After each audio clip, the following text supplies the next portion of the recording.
Disney Junior, Mira Royal Detective, Undercover Princess. Mira is a little girl with a big job, Royal Detective. She helps people all around her city, Jaipur, by solving mysteries.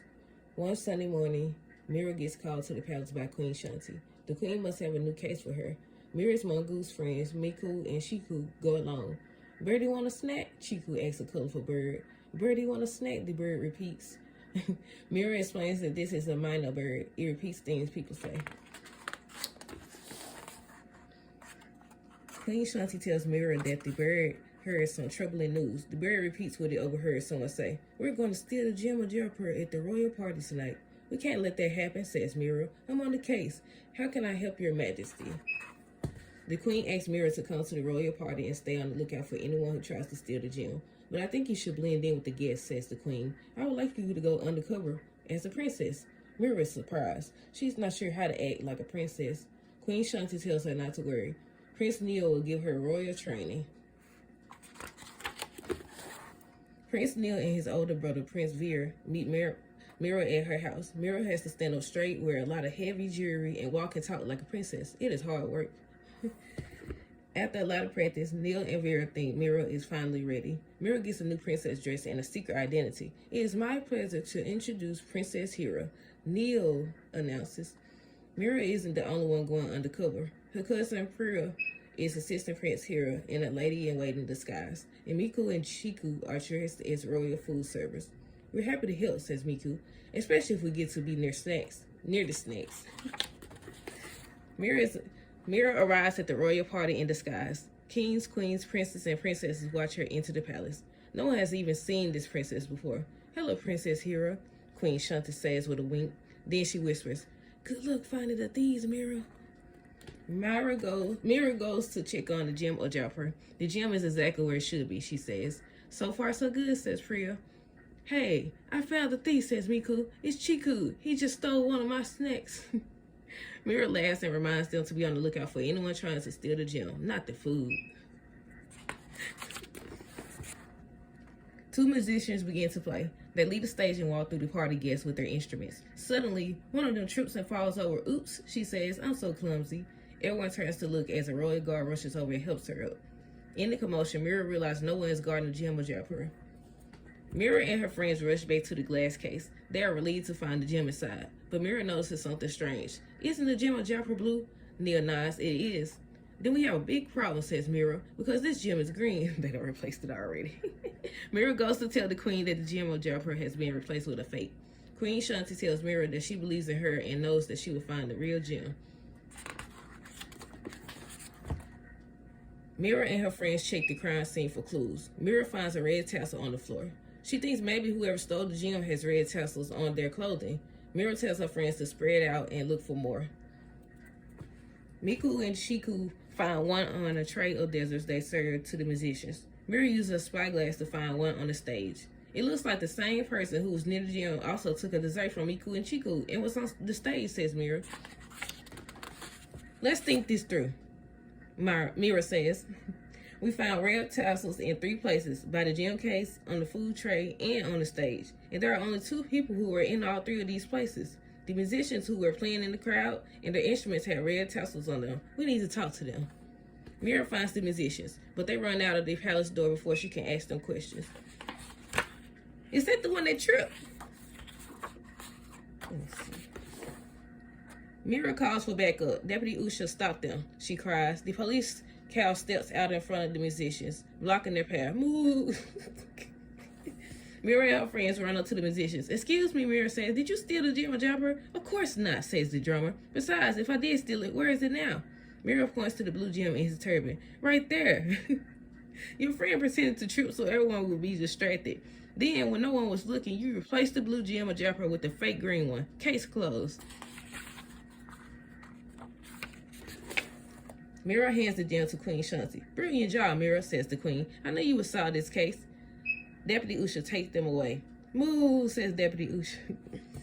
Now that the gem has been returned to Queen Shanti, she puts it on and shows it to her guests. Ladies and gentlemen, I'm happy to present the royal gem of Jaipur. Everyone at the party is amazed by the beautiful precious stone. Queen Shanti asked Mira to get up on stage with her. Earlier tonight, 2 thieves tried to steal the gem, the queen says, but they didn't get away with it thanks to our royal detective Mira. Everyone in the crowd gasped. They had no idea that Princess Hero was really the royal detective of Jaipur. Hooray for Mira! She solved the case again. The end. Disney Junior Puppy Dog Pals, Adventures in Puppy Sitting. One morning, Bob wakes up the puppies with some good news. Morning, sleepy snouts. Guess what? My friend just got a new puppy named Baby. Baby? Bingo and Rolly think that it's a funny name for a puppy. She doesn't want the puppy to get lonely while she's at work. So I said, Baby can stay here with you today, and you can keep her company. The pups think that is a great idea. As soon as Bob leaves to get Baby, Bingo looks at Rolly. Let's get ready. Their mission? To be the best puppy sitters ever. Bingo points out that great puppy sitters always have food ready. Rolly agrees. So let's give Baby her own dish, to help her feel at home. Bingo finds a small teacup to use as Baby's bowl. If we each share a few of our kibbles, that'll fill it up. Rolly adds some kibble to the teacup. Bow and wow. Rolly look at his brother. What else do great puppy sitters do? They're good at making sure puppies get naps. We need to find a spot for Baby's nap time. From the bookshelf, Hissy chimes in. Baby could sleep in one of Bob's shoes. That's what you two goofball used to do. Rolly smiles as he remembers sleeping in Loafy, Bob's older loafer shoe. The puppies go searching for it. In Bob's closet, they burrow through a pile of Bob's shoes. Rolly pulls out the oldest, readiest one. Loafy, my old sleeping shoe, and I still fit. Sort of. Not really. The pups are sure that Baby will love sleeping at Loafy, just as soon as Rolly can get out of it. Next day, they decide to gather some toys for Baby to play with. Bingo's eyes grow wide. He knows the perfect toy for Baby to play with. Mr. Mousy. I haven't seen that squeaky toy in forever. The pups run to find Mr. Mousy. It's old and worn, and it's missing its nose, but the puppies know Baby will still love it. Just then, the puppies hear the front door open. They run over, excited to meet little Baby. Little Baby ain't so little. Bob stands in the doorway holding on to a leash. Come on in, Baby. He's seeing the pups get a great big surprise. Little Baby is a gigantic Great Dane puppy. After Bob leaves for work, Baby starts whimpering and crying. But Bingo and Rolly know just what to do to make the puppy feel better. Don't worry, Baby. It's our mission to be the greatest puppy sitters ever. Bingo nudges Mr. Mousy toward her. Baby grabs the squeaky toy. Her tail wags excitedly, and she's off. She happily throws Mr. Mousy in the air and then runs after it, knocking over everything in her path. Soon, the whole room is a complete mess. Rolly realizes that they have to find something else for Baby to do before the living room gets completely ruined. I know what I always want to do. Eat. The pups lead Baby into the kitchen and offer her this small teacup of food, but Baby devours her food in one bite, and then eats both bowls of the pups' food too. Bingo looks at Rolly. We better get Baby outside before she destroys the house. In the backyard, Bingo and Rolly decide to teach Baby some games. Bingo picks up a stick. This is called fetch. I throw the stick and Rolly brings it back. Bingo throws the stick across the yard. Rolly runs back and drops the stick in front of Baby. Now it's your turn, Baby. Bingo throws the stick again. Instead of fetching the stick, Baby comes back with an entire tree. Rolly worries Baby might destroy the whole yard. Let's take the puppy to the dog park, Bingo suggests. ARF looks at the mess in the backyard. He can't wait to clean it up. At the dog park, Baby runs around excitedly as Bingo and Rolly show her all the neat stuff there is to do. Bingo watches her explore. Baby sure seems happy. Look at us being great puppy sitter, Rolly says. Baby spots a squeaky stuffed toy across the park. Joyfully, she runs over and picks it up. But the squeaky toy belongs to Cupcake. That's mine. Cupcake grabs the other end of the toy and pulls. Baby playfully tugs back until Cupcake narrows her eyes and growls. Baby, let's go. Baby's eyes brighten and she runs off without looking back. Meanwhile, Bingo and Rolly are returning to stick to his owner. Now that's how you play fetch, Baby. Bingo turns to find her, but she is gone. The pups look all around the dog park, but Baby is nowhere to be seen. Cupcake walks over to them. Are you looking for that big drooly puppy that tried to take my squeaky toy before she ran out of here? Rolly nods. Which way did she go? Cupcake just shakes her head. Only you two could lose the biggest puppy in the dog park.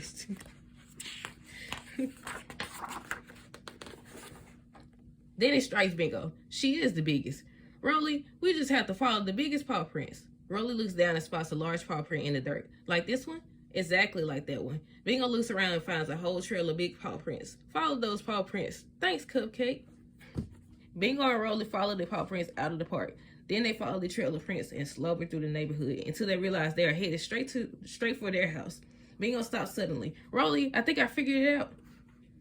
Baby was trying to play with Cupcake's squeaky toy right before she ran off. She's going back to our house for Mr. Mousy, Rolly says. Back at the house, the Pups are delighted to find Hissy playing fetch with Baby and Mr. Mousy. Bingo smiles at his brother. Hi, Paw, Rolly. Hi, Paw, Bingo. Hissy stops when she sees the Pups. I've got to admit, it is kind of fun to have a puppy around to play this game. Rolly grins. You know, we're still puppies too. I mean, we're still a little bit little, Bingo says. Hissy shrugs, then gets in the game. There's room for 2 more? Yes, Rolly says. Later, when Bob gets home, the house is quiet. He finds all the animals snuggled up together. Bob smiles at Bingo and Rolly. Wow, the puppy really tucker you out, huh?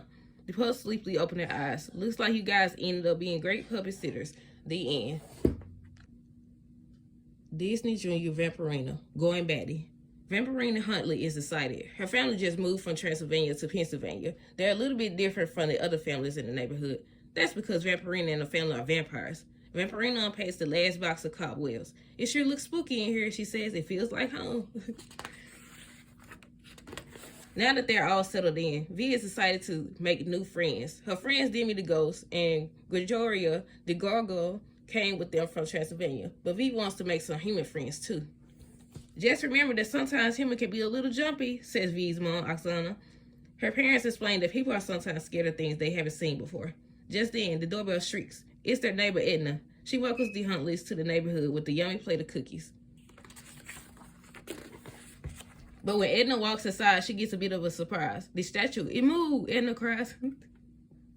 She said, I gotta get up out of here. Then she bumps into Penelope, Vampirina's pet plant. Penelope opens her mouth wide. Edna screams, flinging her plate of cookies into the air. Edna is so spooked, she runs right out of the door. Uh-oh, V says. Humans are jumpy. Now V is worried that making new friends will be harder than she thought. And when V gets worried, she gets the baddies. Don't worry, says Oksana. All vampires get the baddies when they're nervous. V looks down. But I'm scared I won't make any friends in Pennsylvania. Of course you'll make friends, says Oksana. But you won't make them in here, adds her dad, Boris. So why not go outside and play? Vampirina and Demi go outside to play. Let's show the human world how lovable you are, says Demi. Just then, V spots the kids next door. Demi, hide, she whispers. Demi quickly darts behind a tree so he won't spook them. The boy points to V's house. It's totally haunted, he says. No, it's not, the girl insists, rolling her eyes. Then she spots Vampirina. I know, let's ask her. The kids walk to the fence. Hi, I'm Poppy, and this is my brother Edgar. I'm Vampirina. I just moved in, says V with a smile. My brother thinks your house is haunted, Poppy says. So why don't you invite us over to prove that it's not? V can't believe her neighbors want to come over to play. But when V opens the door, it makes a big creak. Hear that, says Edgar? That's classic haunted house. V takes Poppy and Edgar to her room and shows them her favorite dolls from Transylvania. This is Gasty Gale, says V, and I love Creepy Caroline. All them names. She wears her hair in serpent braids. Poppy thinks V's dolls are different and really fun, but Edgar doesn't want to play with dolls. He wants to see something spooky, so he leaves. Thinking the humans are gone, Demi pops through the wall. Hi, V, but then he spots Poppy. Ghost, Poppy shrieks. Human, Demi shouts. Oh no, says V, get another case of the baddies. Ah, bad, shouts Poppy. Everything happened at once. It's just me, Vampirina, V says quickly. I didn't mean to scare you. Poppy is startled and a little confused. You're a bat? Sometimes, not always, says V. But it is kind of fun to fly. She swoops and soars around the room. Poppy smiles. Having a friend who could turn into a bat might be kind of neat. Just then, Edgar comes back. He heard Poppy scream. Is it a one-eyed goblin or a mummy in the closet? Asks Edgar excitedly. Before Edgar sees her as a bat, V turns back into a girl.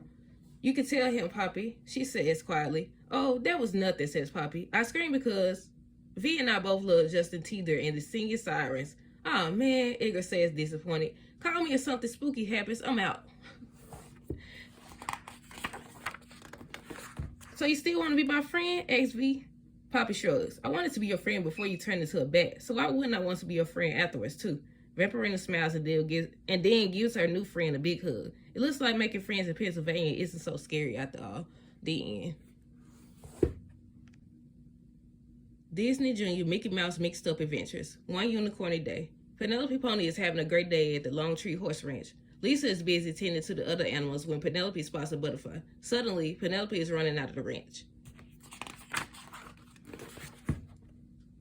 Penelope chases the butterfly off the ranch, over a hill, and into Mickey's garage. She gallops past Goofy, who is testing out his new cotton candy maker. Yummer, says Goofy. Nay, Winnie, whines Penelope.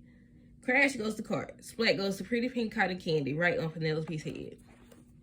Penelope follows the butterfly into Minnie's makeover salon. Before she knows it, she is getting a makeover herself. A bit of glitter here, a little paint there. Penelope gets made over mane to tail. She looks like a pretty, sparkly, magical unicorn. Penelope trots around following the beautiful butterfly. She has never seen anything like it before. She chases it past Pluto's doghouse, and then she just about catches the butterfly while she is running by Clarabelle's house. Clarabelle is shocked. In her excitement, Clarabelle calls Daisy. I just saw a unicorn on my street. Daisy gasps. I love unicorns, she exclaims. I'll be right there. Daisy rushes over to her friends. Clarabelle saw a unicorn run past her house, she says. Pooey, Donald huffs. Donald. There's no such thing as unicorns. He crosses his arms and looks at Mickey. Mickey and Goofy both shrug. Just because you've never seen one doesn't mean they aren't real, Daisy tells Donald. She drives to Clarabelle's as fast as she can. Just then, Mickey gets a phone call. It is Lisa from the Long Tree Horse Ranch. Hi, Mickey. My pony Penelope wandered off. Could you help me round her up? Sure thing, Mickey replies. Saddle up, everybody, Mickey tells the gang about the missing pony. Wait a minute, Minnie says to herself. A missing pony and a unicorn sighting on the very same day? Daisy pulls up in front of Clarabelle's house. Which way did it go? Daisy asks. Clarabelle points down the road, and Daisy zooms off right away. Daisy drives until she sees a trail of glittery horseshoe prints. The unicorn can't be far, she squeals. Daisy is excited. She follows the trail of horseshoes as far as she can. Meanwhile, Donald is driving downtown when he spots a pony. He twirls his lasso and ropes it. Gotcha, Penelope, he shouts. He pulls on his road and stops his car just beside the horse. He is very proud of himself for being the one to wrangle the pony. But when Donald finally catches up with the pony, he sees that it isn't Penelope after all. It's just two people dressed up as a pony for a costume party.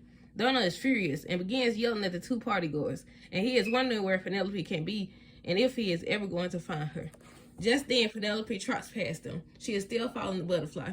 Donald's jaw drops to the ground. The unicorn is real? Donald sputters. I can't believe it, but I saw it with my own two eyes.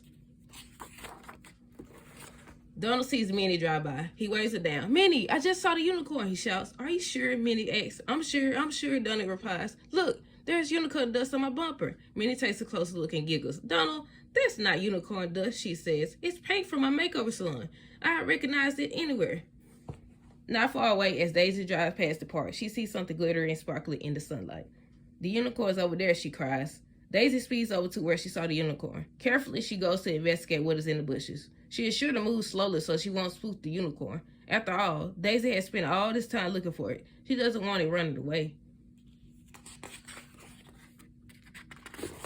Mickey, Minnie, Donald, and Goofy arrive just in time to see Penelope step out from the bushes. Hot dog, Mickey shouts. The unicorn is real. Gosh, Goofy guffles. A unicorny. Goofy accidentally bumps his head against the T.O.T.S plumbing water blasts from the shower head, and Penelope presses into the spray. The unicorn is a pony? Daisy says in disbelief. I'm sorry, Daisy, Minnie says. Penelope wandered off the ranch and got into my makeover salon. She must have gotten spray paint, and everyone thought she was a unicorn.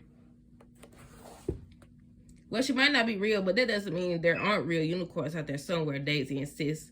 Lisa comes to pick up Penelope and take her back to the ranch. She thanks everyone for their help in finding Penelope. I hope she didn't cause too much trouble today, Lisa says. The friends wave goodbye to Lisa and Penelope. As Lisa and Penelope drive away, Daisy is distracted by something on the hill just through the park. She points and gets very excited. Donald looks at what she is pointing at and shakes his head. Magical, Daisy says with a happy sigh. I knew they were real. The end. Disney Junior, Doc McStuffins, Sweat Hospital. Doc McStuffins is ready for a new adventure. Grandma gave her a magical present. It's called a toy splendor. It will take Doc and her toys to a brand new place. All Doc has to do is push the button. Push the button. The brand new place is called McStuffinsville. It's a totally terrific toy town. The McStuffins Toy Hospital is at the center of it all. Ooh, look at it. The toy splendor takes them to the McStuffins Toy Hospital. Grandma McStuffins has another present. It's a doctor's coat, perfect for the chief resident of McStuffins Toy Hospital. She knows it's the perfect job for Doc. Doc's toy can't wait to explore the toy town. We can check out the town later, Doc tells the toys. But right now, there are toys to fix here in the toy hospital. Come on. The halls of the hospital are hustling and bustling. Doctors, nurses, and orderlies are busy with hospital business. Holly admires the fancy hospital equipment. Thank the feather heavens you're here, Professor Hutzberg says. So many toys need fixing. Too many for a doc to fix alone. With the right training, my toys could help me, Doc says. So she asked Professor Hutzberg to teach the toy hospital's first medical school class.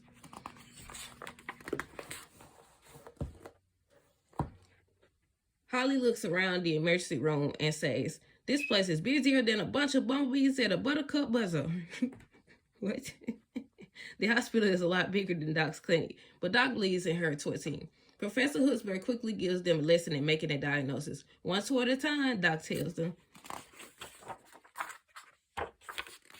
Doc and Holly get to work immediately. There are so many toys in need here, but she has a lot of help from her own toys. Get well Gus deliver gifts and cards to patients at the hospital. He has made so many toys feel better.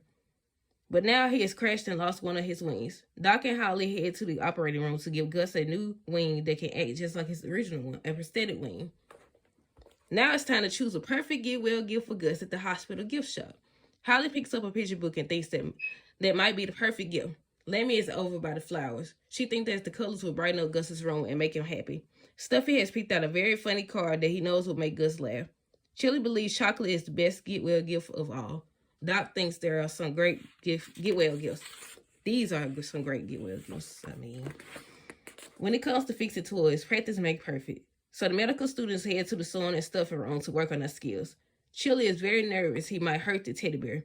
Doc assures him it doesn't hurt the bears one bit. In the hospital nursery, it's plain to see that one student has a knack for a special job. Lammy is right at home cuddling baby dolls. She practices giving the baby dolls their bottles and swaddling them into their cribs. Stuffy isn't sure where he fits in at the hospital until he visits the pet vet center. It turns out he has a special way with all the toy pets.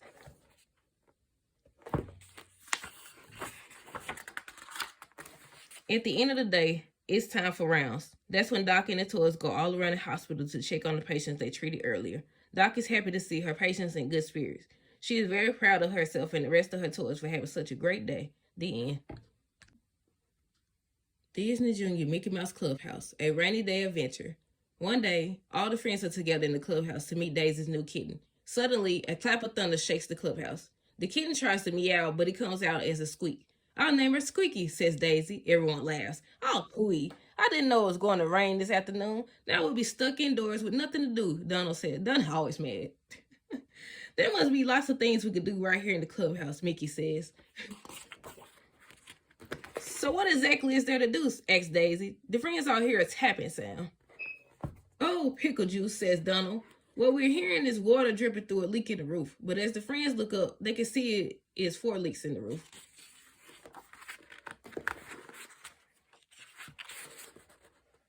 The friends use the 4 ceramic frogs they have around the clubhouse to catch all the drops of water. "It had better start raining before these frogs' belly get full," Donald says. "Speaking of bellies," says Goofy, patting his stomach, "let's go to the kitchen and get a snack." "Eureka," says Mickey. "We have our next project." Everyone hurries to the kitchen. Dirty bowls and baking trays are everywhere. The friends won't be able to make a snack in this dirty kitchen. It looks like they have something else to do. Clean the kitchen. Donald carries dirty dishes to the sink. Minnie wipes the counters. Daisy puts away ingredients. Mickey turns on the water to start washing a mountain of dishes. And Goofy pours dishwasher soap into the sink. Pop, pop, pop. Pluto chases a bite into the bubbles. "Say, Goofy," says Mickey, "how about you dry the dishes?" "Sure thing," says Goofy, waving soap bubbles away from his face. Two soap bubbles float into his eyes. Goofy closes his eyes and reaches for a dish towel, but it pees so squeaky by mistake. Goofy opens his eyes. Well, I'll be, he says. You know that towel didn't feel right? He put Squeaky down. Squeaky shakes her little body to get the water off of her. She sprinkles drops of water onto Pluto. Pluto barks. Gee, with all the rain and the water from washing dishes, it feels like we had a boatload of water today, says Mickey. Being on the boat would be fun, says Goofy. Like a pirate ship, says Minnie. Let's be pirates, said Donald. They all pick up striped napkins to wear, and they look like pirates. Let's head for the high seas, mateys, says Daisy. Everyone smiles and claps their hand in excitement, but then they look at each other. What exactly does that mean, asks Minnie.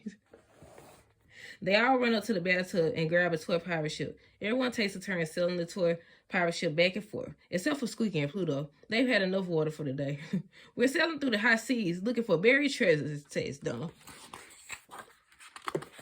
Mickey finds some gold coins with the friends' faces on them. I'm going to hide these throughout the clubhouse, and each one of you has to find your coin and bring it back. The one who finds their own coin and the coin with my face on it wins, says Mickey. What do we win, asks Daisy. Mickey thinks for a minute. The bouquet of flowers in the living room, he says. Donald finds his coin in the soap dish in the bathroom. Daisy finds her coin in the potted plant in the reading room. Goofy finds his coin on the deck of the toy pirate ship. Minnie finds her coin on a pillow in the den. Pluto finds his coin right next to the mouse cadoodle. And Squeaky finds her coin in the linen closet, but she takes a cat nap on the soft towels. How about I said soft tissue? Did everyone find the right coin? Mickey asks when they are all together again. Everyone holds up a coin. Good job, says Mickey. But did anyone find the coin with my face on it? They all shake their heads. Mickey laughs. I knew that, he says. That's because I hid the coin where no one would ever think to look. My pocket. Why would you hide it in your pocket? Mickey pulls out the coin. Everyone laughs. Let's drink root beer and eat popcorn to celebrate a great day, says Mickey. Who cares about the rain, says Daisy. We pirates know how to have fun no matter where we are. Arr, you said it, matey, says Donald. Pluto barks. Mickey passes around the popcorn. What a great day we have had here in the clubhouse, he says. The friends had so much fun and no one even realized the rain had stopped. The end. Disney Junior Puppydogpals Father's Day Countdown. Bingo and Rolly are visiting their friend Kia at her doghouse for a day of fun. They are in her craft room when they decide to try out their flying machines. The pups are hooked up and ready to go when, crash! They end up completely tangled in the yarn. How bad is it, Kia? Bingo asks nervously. Looks pretty tangly, she responds. Nothing's too tangly for Kia, Master Untangler, Rolly says. Let's see. Over then under, Kia says to herself, concentrating. Luckily, Kia managed to untie them. They wiggle free and the three pups race to the yard to find Chloe. Hey, you guys, Chloe says excitedly during a pirate. Check out my shoes. It's Father's Day, and my daddy's flying home from a business trip in St. Louis, just in time to take me to a father-daughter dance. She can hardly wait for her dad to get home. Just then, her mom comes out, holding her cell phone. Chloe's dad is on the line. Chloe runs to the phone to talk to her dad. Happy Father's Day, Daddy, she says. Are you at the airport? Bad news, Chloe Bear. Her dad begins. The plane's broken, so I may not make it to the dance. I'm so sorry. I love you. After they hang up, Chloe turns to her mom with tears in her eyes. I wish Daddy could get home for the dance. Me too, her mom says. Maybe someone will fix the plane in time. As soon as Chloe and her mom head inside, the pups decide to come up with a plan. We gotta go to St. Louis too, Bingo says. Fix the plane so Chloe's dad can get to the dance, Kia finishes. Wait for me, KG calls to them. There's only one thing I love more than this wheel, and that's our Chloe. I want in on this mission.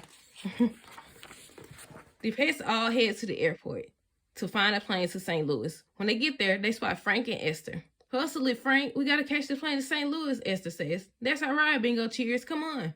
When they get to the gate, a flight attendant tells Frank and Esther that they just missed the plane. I'm so sorry, the flight attendant says. You could take the high-speed train instead. You heard the lady, Bingo says. We're taking a train. Planes and trains. Oh, missions are something else, says KG. Hey, what's a train? KG and the pups take the train across the country to St. Louis. They know they'll need a little luck to get there and bring Chloe's dad back in time for the father-daughter dance. When the train stops in St. Louis, the pets hop off with Frank and Esther. Which way to Chloe's dad airport? Kia asks the pups. I don't know, Bingo says. Suddenly, something catches Bingo's eye. High above a blimp, drifts lazily back and forth. We should be able to see Chloe's dad at airport from up there, says Bingo. Now, how did they gonna get up there? Look, there they go. So Bingo, Rolly, and Kia activate their collars, and their helmets and harnesses deploy. Kia then puts a tiny harness on KG. They strap in and send their grappling hooks way up to the blimp. Once they're safely in the blimp, they peer through the blimp door, searching and searching and searching for the airport. There, Rolly shouts. Now we just need to get down there, Rolly says. Let's parachute, Bingo suggests. Ready, set, jump. They push buttons on their collars again, and parachutes deploy. The pets float down and land in a heap on a spot of glass near the airport's tarmac. From the pile, Rolly pulls out a little round gear he was sitting on. Just then, the airport worker says something about the plane missing a part. You found it, Rolly, says Bingo. If we could figure out where that gear goes, maybe that will fix the plane. With the gear, they rush up the stairs to the plane. A tangle of wires pop out from a compartment, covering the space for the missing gear. Whoa, Kia gasps. That's a lot of wires. You're the master untangler, remember? Rolly adds. I believe in you, sis, Cage says. Flacoy. Kia beams and then gets to work, determined to fix the plane. Kia works quickly to untangle the wires. She clears the way and then clicks the gear into place. The engines fire up. She did it. Now Chloe's dad can make it home for the dance, Rolly says. And we can make it home if we take the plane too, says Bingo. The pets all head inside the airport to search for Chloe's dad. They spot him walking away from the gate. He's going to miss the plane unless he finds a way to let him know it's taking off soon. The four friends quickly form a plan. Cagey takes hold of the handle on Chloe's dad's suitcase while Bingo, Rolly, and Kia roll towards the gate. Chloe's dad runs after it. The plan is working. Chloe's dad catches up to the suitcase as he gets to the gate. I thought the plane was broken, he says to an airport worker. The plane is fixed now and ready for takeoff, the airport worker tells him. Yes, he's getting on the plane, Kia says, and so should we, Rolly reminds them. When they're back at Kia's house, they run through the doggy door and into the kitchen to find Chloe. Wow, look at those dancing shoes, Chloe's dad says. Daddy, you're here, Chloe cries, running to him for a big hug. Happy Father's Day, Daddy. I like this whole mission thing Cagey tells the pup. Mission accomplished. The end. Disney Junior. Minnie's Bow-Toons. Blooming Bows. It's a busy day at Minnie's boutique. Minnie and Daisy are getting ready for two special visitors. Daisy, says Minnie, did you find the camera? Not yet, replies Daisy, but I know I have it here somewhere. Daisy turns around. Here it is, Daisy, says Minnie. Thanks, says Daisy. Now I'll be able to get a good picture of you and the twins. Just then, Minnie hears giggling. Get ready, she cries. Here they come. The twins are so excited to show off their costume to their Aunt Minnie and her friend Daisy. When they burst through the door, they are wearing their posy petals with big smiles on their faces. Ta-da! Millie and Melody shout. I'm Perpy Posy, says Melody, and I'm Rosie Posy, says Millie. Minnie greets her twin nieces while Daisy snaps a picture of them. Hold that pose, pretty posies, cries Daisy. Oh, says Minnie, you both look simply adorable.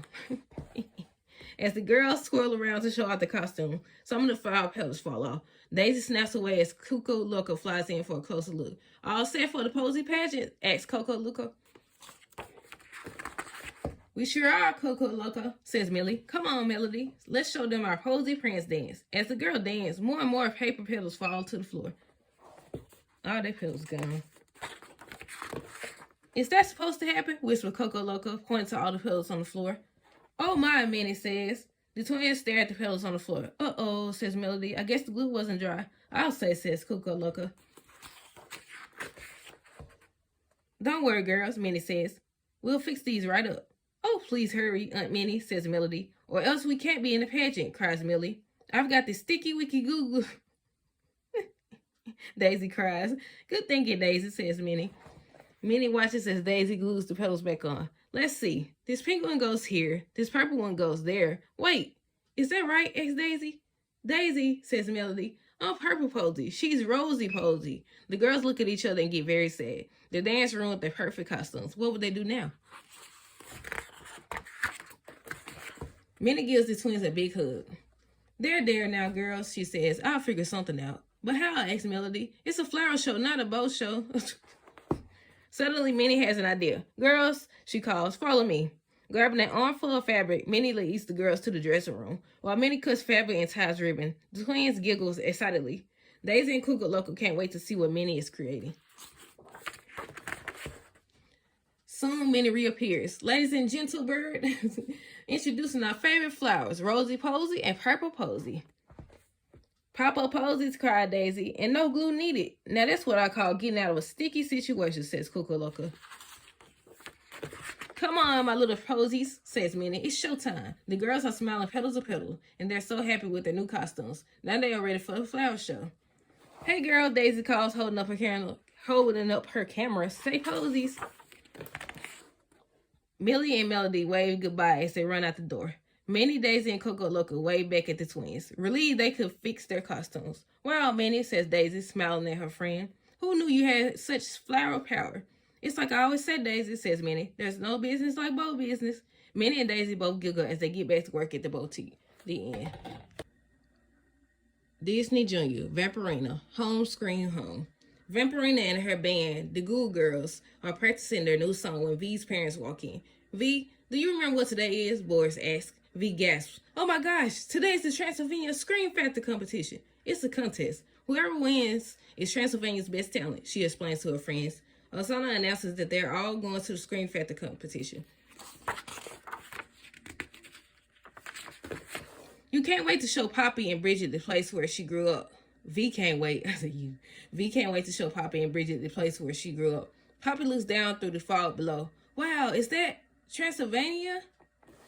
V smiles proudly. Home screen home. That's Spookleton Castle. It's where we're going. After they land their brooms, V leads her friends into the castle. Come on, we should get backstage, she says. Backstage, V and the girls run into their friends, the Scream Girls. They share hugs all around. V smiles. My dad signed us up to compete, but I didn't know it was against you guys. Just then, another band arrives. Particularly Pat and the Boo Boys. As Pat walks past them, he announces that the Scream Girls should get ready to lose. Pat glances at V and her friends and shrugs. He's never heard of the Goo Girls, and he declares that a former Transylvania and a couple of humans can never win Transylvania's top talent show. Then he and the Boo Boys walk off without looking back. Later that night, the Scream Factor competition gets underway, but the Scream Girls are nowhere to be found. V rounds up her friends. We have to look for them. Good thing I know this castle like the back of my wings. When they reach the room of magic mirrors to ask the magical reflection ghost, he points to the kitchen, but the Scream Girls aren't in there. V knows there is only one more place they haven't looked. The dungeon, she says. Now Bridget is really spooked. The dungeon? When they get there, George explains that the way into the dungeon is a secret. Luckily, V remembers what to do. I just have to play in the old Transylvania tune. As V hops from one stone to another on the floor, the stones light up and play a spooky melody. Suddenly, the door to the dungeon opens. Vampirina leads her friends down the staircase. Hello, Scream Girls, she calls out. At first, they don't hear anything, but then, help, help. I do it. It's the Scream Girls. V motions for her friends to follow. V and the gang find creepy Caroline, Ghastly Gale, and Frank and Stacy in a dungeon cell. They rush inside, and the door slams behind them.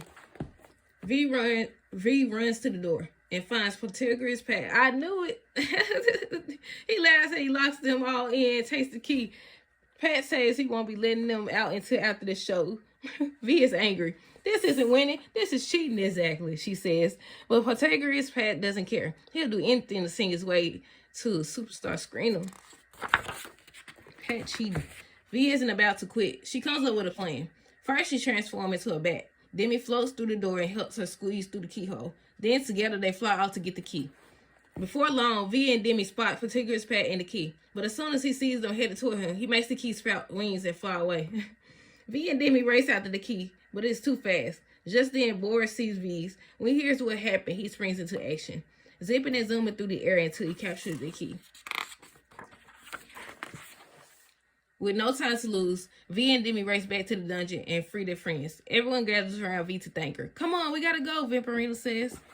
The Scream Girls rush backstage just in time to hear the announcer introduce them as the final act. Confused, they look at the Ghoul Girls. V shrugs. We're not competing. This is about Transylvania talent. I don't know how Transylvania I am anymore. The Vampirina friends know they had to convince her that she is wrong. Poppy looks at V. The way you got us around this castle, only a Transylvania could do that.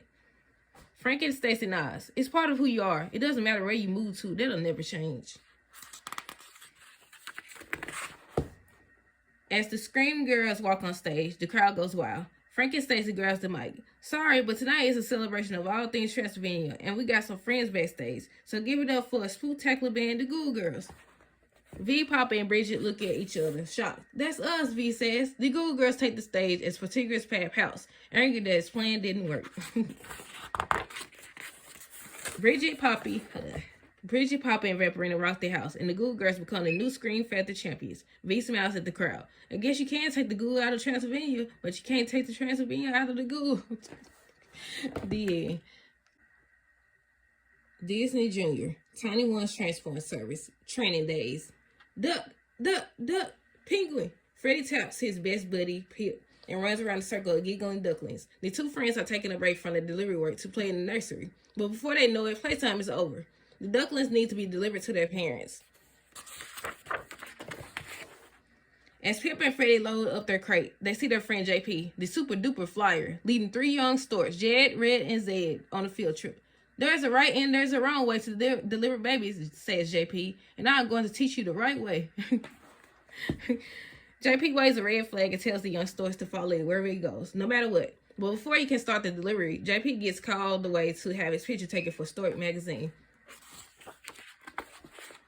It's time for Pip and Freddy to deliver their baby ducklings. Flamingo, they call. When they take off into the air, the red flag takes off with them. Follow the red flag, says Jed. Wherever it goes, says Red. No matter what, says Zed. Pip and Freddy are mid-flight when Pip turns around and sees the storks are right behind them. You should be following JP, Pip tells them. But the little storks beg to come along with Pip and Freddy on the duckling delivery. Jed pulls out a piece of paper with the instructions JP gave him. Step 1. Always fly straight when traveling to your destination. But when Freddy tries to show the little storks how to fly straight, he gets so nervous that he forgets how to fly at all. He does a sideways swoop-de-loop, and flies upside down. Then Freddy loses control and starts falling. Hang on, Pip, cries Freddy. Hang on, Pip. Call out Jed, Red, and Zed. Everyone tumbles to the ground and lands safely. The storks cheer. They're having fun. Freddy apologizes for the surprise landing. I just can't fly straight the way it says on JP's instruction sheet. It's okay, Freddy, says Pip. We can walk to the duck pond. Follow me, says Pip. I sniffed the way to the pond. The storks check JP's instructions. Step 2. Always follow the map when navigating to your destination. You never follow the map, Freddy whispered to Pip. You follow your nose. But Pip wants to teach the little storks the right way, so he decides to use the map. Pip leads everyone through the cold and ice, following the map as best as he can. This map has me so confused. I don't even know which way is up, he whispers to Freddy. Just when Pip and Freddy think this delivery can't get any worse, the ducklings start quackling loudly. Poor duckies, says Freddy. They've been in their crate so long, they're getting cranky. We never should have tried to teach these kids the right way to deliver a baby, Pip says. We can't even do it ourselves. Pip feels really bad. He and Freddy only meant to help the young storks, but it seems like they just got them all into trouble. And now the ducklings would not stop crying. Sorry, guys, says Pip. We wanted to show you the right way to deliver a baby, but the truth is, we don't know the right way. We only know our way. Freddy tries to calm the crate of crankling ducklings with some rocking and humming. They start to giggle. Hey, look, says Jed, the ducklings really like Freddy's rocking. But rocking babies isn't in JP's instructions, says Pip. Maybe it doesn't have to be, says Red. Freddy didn't fly straight, but he was great at doing a swoop-de-loop, says Red. And Pip, you knew where we were before you started reading the map, says Jed. What if there's more than one right way to deliver a baby, says Jed. Says Zed. Kids, it's time to put away JP's instructions, says Pip. We're going to show you how Pip and Freddy make a delivery. Pip and Freddy fly into the air, with Jed, Red, and Zed close behind them. Pip uses his nose to sniff the way. Freddy flaps his wings, doing his best swoop-de-loop. Finally, they make another landing, but this time it's in the right place. And that's how we deliver a baby, Freddy says proudly. Back at Tots, Captain Bigman is impressed, but that's not the right way, JP says. Captain Bigman shakes her head. There's more than one right way to deliver a baby, she says. To another successful delivery for the Junior Flyers. Pip and Freddy get a new stamp in their baby booklet for taking those ducklings home their way. The end. Disney Junior, Puppydogpals. Bingo and Rolly's birthday. Today is a very special day. The sun is shining, birds are singing, and Bob is sleeping. Until Bingo and Rolly leap onto his bed and start to bounce. Hooray! It's birthday day, Rolly shouts. Happy birthday, fellas. Bob lets out a big yawn. Why don't you play outside until I'm done sleeping? The pups run out, laughing all the way. This is going to be the best puppy birthday ever. Rolly heads straight for his favorite thing in the backyard. A gigantic... Why I said gigantic like that? A gigantic stack of sticks. Now that I'm a year older, I'm going to make my stick collection even bigger. But when he goes to add a new stick to his pile, it topples to the ground. I wish my sticks would stop spilling everywhere. Across the yard, Bingo is playing his favorite game, launching his Captain Dog action figure. He puts the toys into the launcher and hits a button. Boing! After chasing it, Bingo reloads the launcher. Captain Dog to the rescue! But the spring snaps and Captain Dog goes nowhere. No! It is broken! Bingo cries. Who's ready for their breakfast birthday bones? Bob calls. Bingo and Rolly run inside, thinking breakfast will cheer them up. Bob promises them a puppy party later. I made you eat your a present. See you tonight, he says as he leaves for work. So, what gifts did you get for each other? Hissy asks. Bingo and Rolly are confused. Bob said he was giving them presents. Don't you want to give something to each other? Hissy asks. The puppies exchange looks. I want you to have the best birthday ever, Bingo says to Rolly. Ditto, Rolly replies with his mouth full. Come on, Rolly. We better start our gift mission, Bingo says. Bingo thinks he has found the perfect gift. He runs inside and drops it at Hissy's feet. I got Rolly a stick with his stick collection, Bingo says. Hissy laughs. Why don't you think about something Rolly doesn't have? Bingo thinks for a moment, then remembers what Rolly said earlier. A stick holder, Bingo exclaims. He runs off. Then Rolly comes in with a gift. Hissy laughs again. That's Bingo's toy, she says. That's how I know he'll like it, Rolly replies.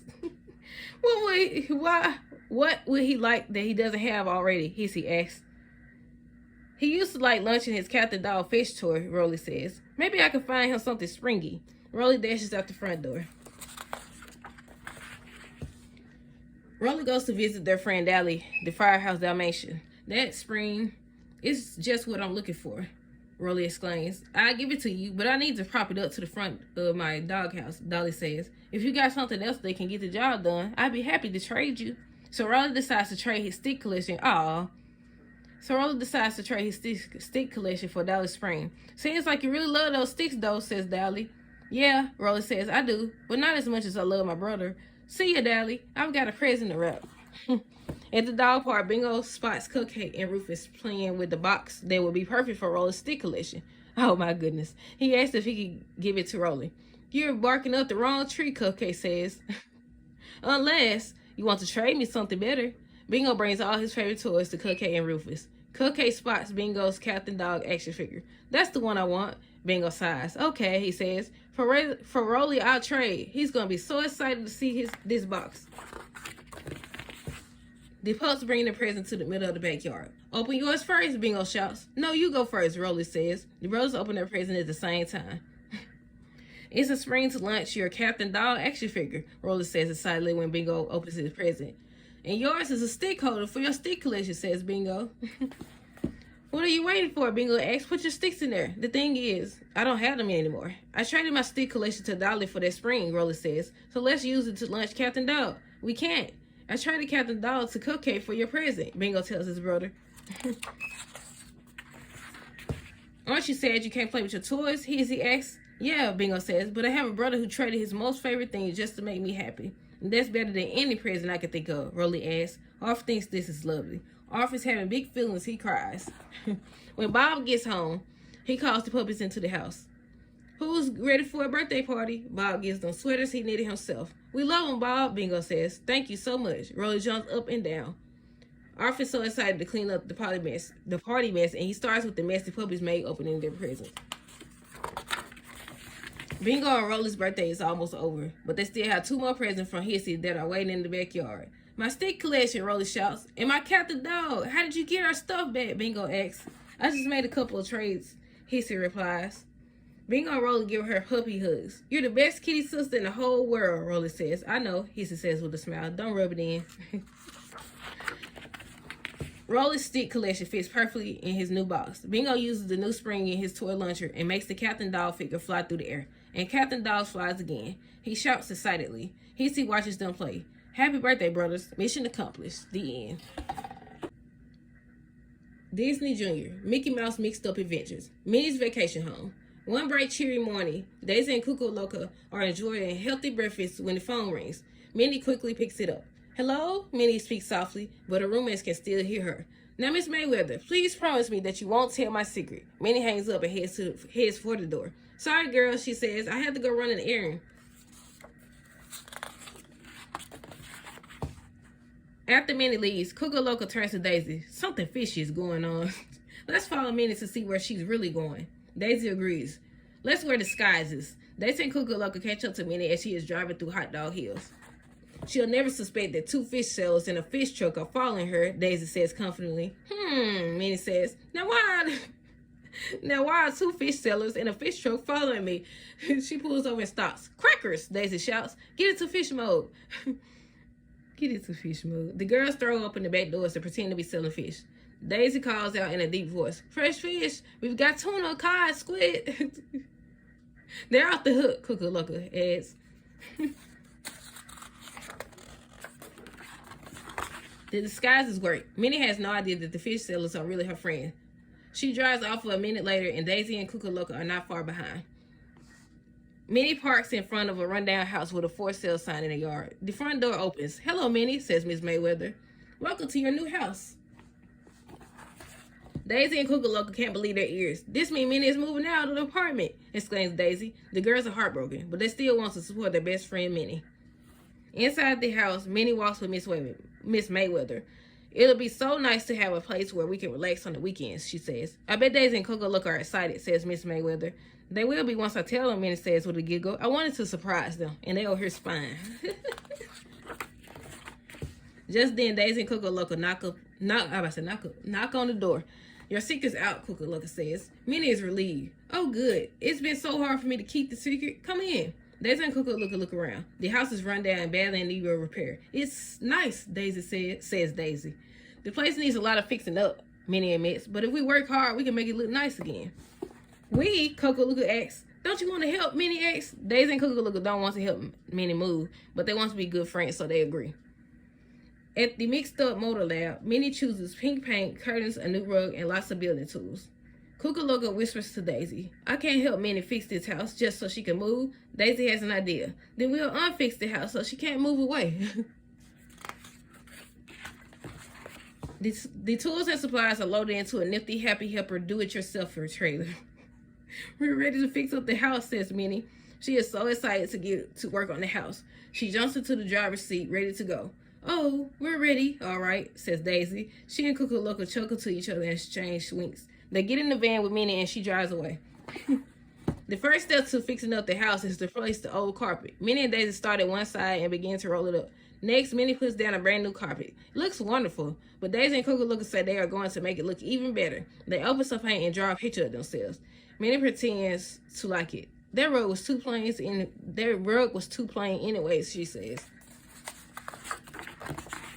Minnie decides to paint the living room. She dips her roller into perfectly pink paint, but while she is busy, Daisy pours gray paint into the tray. Minnie dunks the roller in the paint again. This time, she paints big gray stripes on the wall. Yipes, stripes, she yells. Daisy smiles. It looks like her plan is working.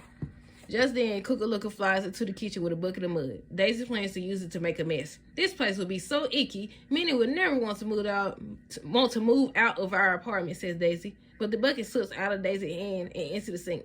It all gurgles down the drain. When Minnie comes in to clean her paint roller, she turns on the water, and the grimy geyser gushes out of the sink. Oh, muddy buttons and bowls, cries Minnie. Muddy buttons and bowls. Daisy ducks under the sink with a wrench and stops the mud flow. The kitchen is a mess. Minnie sighs and says, our poor vacation home.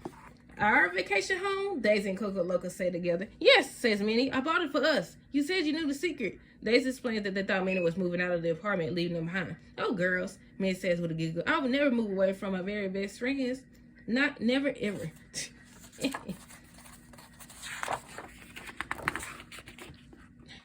Daisy and Cuckoo Loca apologize for the trouble they caused. Now that we know this is our vacation home, let's really fix it up, says Daisy. And this time, says Minnie, no causing messes. Suddenly, there's a crack and a rumble. In just seconds, the whole house collapses around them. The house is ruined. But on the bright side, the girls can now make it exactly the way they want it to be. First, they need new walls. They hammer boards together and lift the wall frames into place. After the walls are up, it's time for a new roof. It takes a lot of work to put all the shingles on. This place is going to look even better than I expected, says Minnie. Inside, Daisy installs a new sink and faucet in the kitchen. It works perfectly. And no mud, says Hookalooka. Thank goodness, Minnie says with a laugh. The finished house is beautiful. It has large room and a spiral staircase, huge windows, and an outdoor deck that looks out over the lake. It's a perfect vacation home. I could definitely get used to this, says Hookalooka. Minnie and Daisy agree. I can't wait until we can use it, Daisy says.